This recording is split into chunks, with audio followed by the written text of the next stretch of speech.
性命双修到底在修什么？我们为什么活得这么累？大家好，今天想和大家聊的一个话题，可能听起来有点悬，甚至带着有点古味儿，但其实它跟我们每个人的生活、健康，甚至每天的心情都息息相关。这个词儿叫性命。你可能会说，性命我懂啊，不就是生命吗？但大家有没有想过，为什么在传统的文化里要把性和命分开来说，又强调要双修呢？现在的人普遍活得很累，这种累不光是身体的疲惫，更多的是一种心理的空或者乱。你发现没有，有的人天天健身吃补品，身体看起来强壮的像头牛，但眼神是暗淡的，心里装满了焦虑。还有的人追求心灵平静，天天禅修冥想，可身体却弱不禁风，稍微吹点风就病倒了。这就是明代典籍《性命规旨》里说的性命不明。我们把生命这个最根本的宝贝给弄丢了，或者说我们只修了一半。今天我就想结合《性命规旨》里的这篇千古名篇性命说，咱来拆解一下，到底什么是性，什么是命？我们这些现代人该怎么通过性命双修来安顿自己的身心？首先，咱们得搞清楚，老祖宗说的性和命到底是指什么？什么是性？它就是你的灵。原文里说，何谓之性？原始真如，一灵炯炯是也。听着挺玄，是不是？其实你可以把它理解成人的先天灵明，这就是你最纯粹的觉知能力，是不随外界变化而动摇的真心。我举个例子哈，你看刚出生的婴儿，他的眼神是清澈的，他笑就是真的开心，哭呢他就是真的不舒服，他没有伪装，没有算计，更不会因为别人说他长得丑就自卑，这份纯粹的本真就是性。老祖宗把性比作一面镜子，镜子本质是亮的，能照见万物，但它不会被万物染上颜色。可我们长大了，社会化了，镜子上落满了灰尘，那就是我们的欲望、偏见、面子、焦虑。灰尘多了，镜子就模糊了，我们也就迷失本性了。但你要记住，无论灰尘多厚，镜子那个照亮的功能它是从来没有丢失过的，它一直都在。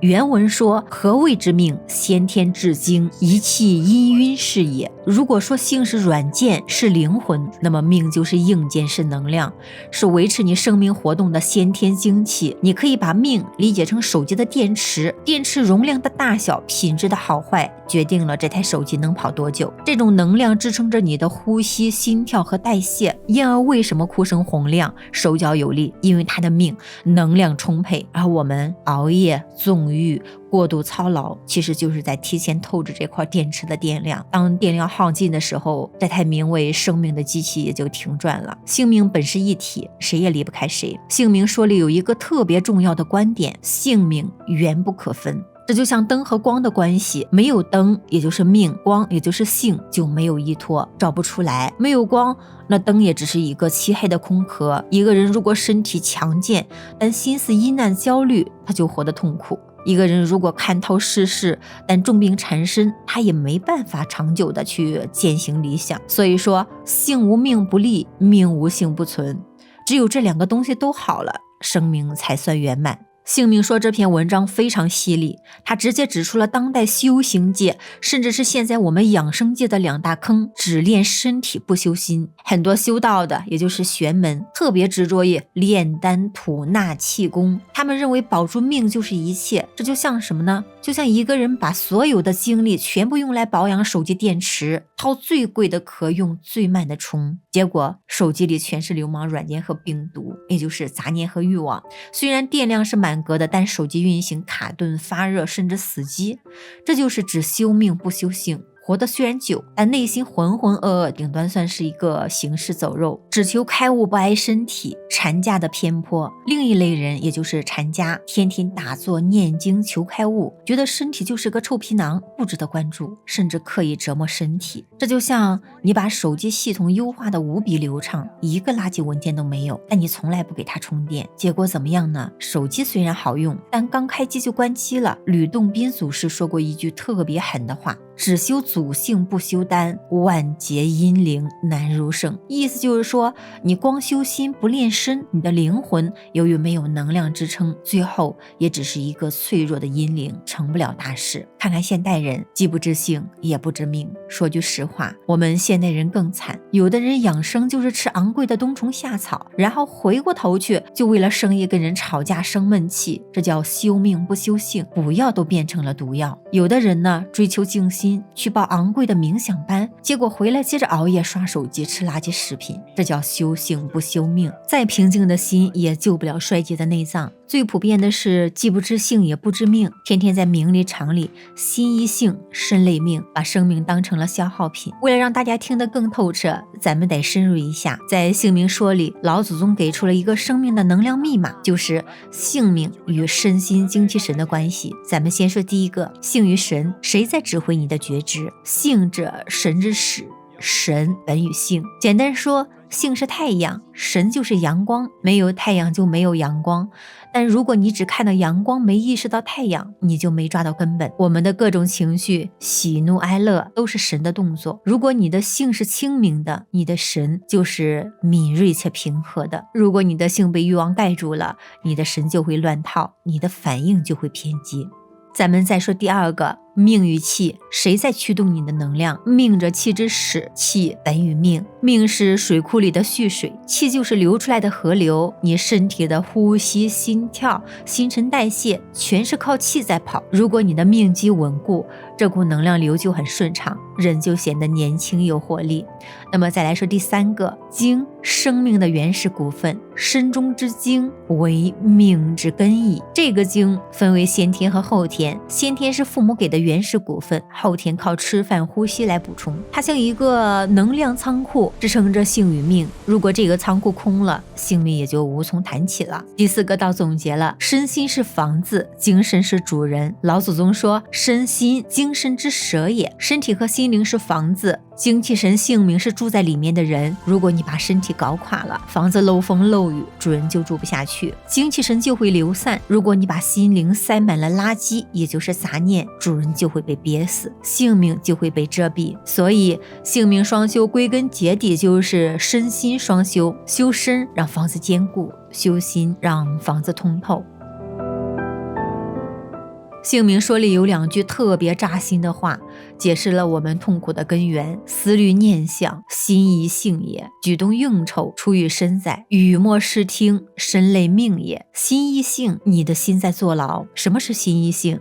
就是你的觉知被你的念头给奴役了。比如你为了升职加薪，天天钻营勾心斗角，这时候你的本性本该是快乐平和的，但你的贪婪念头把它关进了笼子。你为了别人的评价而活，为了过去的遗憾而后悔，为了未来的未知而焦虑。这些念头就像一根根绳子，把你的灵明本性困得死死的。这种状态下，你是有趣来的，也就是你的情绪忽上忽下，一会儿高兴一会儿绝望，永远得不到大自在。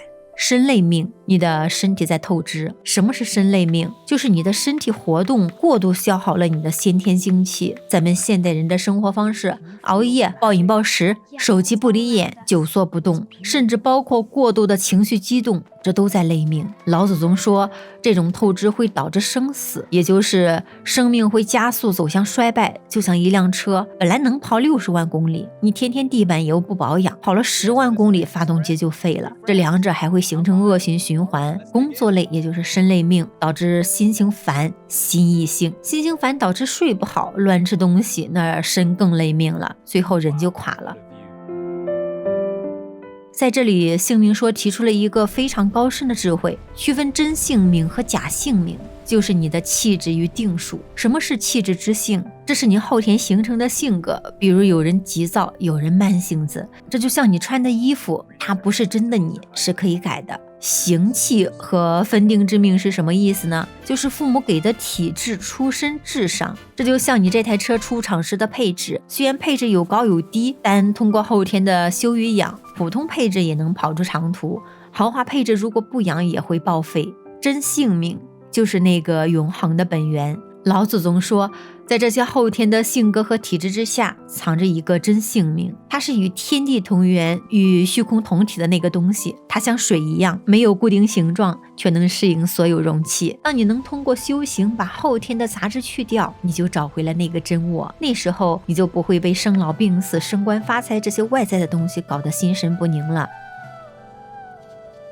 那么说了这么多的理论，大家肯定会问，那到底该怎么练呢？我又不能去深山老林里边闭关。别担心，圣贤的方法其实非常的接地气，秘诀就在2句话里边：持戒定慧而虚其心，练精气神而保其身。我们可以把这套方法总结为一份现代性命双修的实践清单。第一招，修心，也就是明性，持戒定慧。持戒，守住你的能量底线，这不是让你当苦行僧而是要学会节制，戒掉过度的贪婪、莫名的怒火、无谓的攀比。比如每天少刷1小时无意义的短视频，这就是一种戒。定呢，每天给心灵做个大扫除，每天哪怕只花10分钟，安安静静的坐一会儿，不看手机，不思考问题，只是去观察自己的呼吸，这就是定。定能生静嘛，静能让你的镜子恢复清明。慧，读经典看本质，多读古典书籍，比如《道德经》这类能洗涤心灵的书，学会从高处看人生，不要钻牛角尖。第二招，练身，也就是顾命，练精气神。练精要保证高质量的睡眠。老祖宗说，子时晚上11点到凌晨1点是精气生发的关键，熬夜是最伤命根子的，所以晚上11点前睡觉就是最好的练精。练气要学会深呼吸，咱们现代人呼吸都太浅太粗，每天花几分钟做一个深呼吸，让气沉到丹田，气顺了血就顺，血顺了百病不生。练神，专注就是养神，眼神不要乱瞟，心思不要乱跳，吃饭时就专心吃饭，走路时就专心走路，这种专注能把散掉的神给收回来，就是在养命。讲到这里，大家可能感受到了姓名规制里的这篇姓名说其实是在教我们一套生命管理学。它告诉我们，身体不是可以无限透支的电池，心灵也不是可以随意塞入垃圾的仓库。生命是一个整体，你修心是在为生命扩宽境界，让它不被情绪左右；你练身是在为生命加固根基，让它有足够的能量去体验世界。性命双修不是让你放弃工作和家庭，而是让你在工作中修身，在生活中养性。当你的性长明，你就没有那么多的烦恼，能看透得失，活得通透。当你的命永固，你就拥有了充沛的体能，能经受住岁月的洗礼。正如文末所说，行一行，行不坏；神一性，神不灭。只要我们开始关注着性命2字，开始在日常的小事中去践行，我们就已经走在了回归本源的路上。那么也希望今天的分享能让你在这个繁忙的世界里找到那份属于自己的安顿和圆满。如果你觉得这段内容对你有启发，或者你也想开始你的性命双修计划，欢迎在评论区留言。谢谢你的聆听，这里是道物阅览，带你透过古人的眼睛看清今天的世界。我们下期再见。